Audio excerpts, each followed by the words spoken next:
বান্ধবী যখন বাঁশ দেয়। আজকে তো আমাদের ম্যাথসের খাতা বেরিয়েছে, আমি ম্যাথসে মাত্র 1 পেয়েছি 100-র মধ্যে। মাকে যদি এটা আমি বলি, মা তো আমাকে বাড়ি থেকেই বের করে দেবে। না না, মাকে এখন কিচ্ছু বলার দরকার নেই, থাক, কদিন পরেই জানাবো।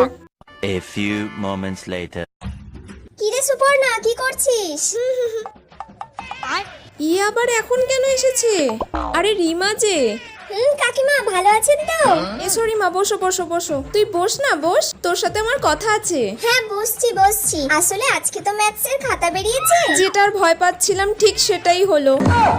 কাকিমার সঙ্গে তো আমার দুদিন আগে দেখা হয়েছিল। কাকিমা তখন আমাকে জিজ্ঞাসা করছিল, কাকিমা জানেন তো আমাদের ম্যাথসের খাতা বেরিয়েছে, আর আমি 98 পেয়েছি। খাতা বেরিয়েছে?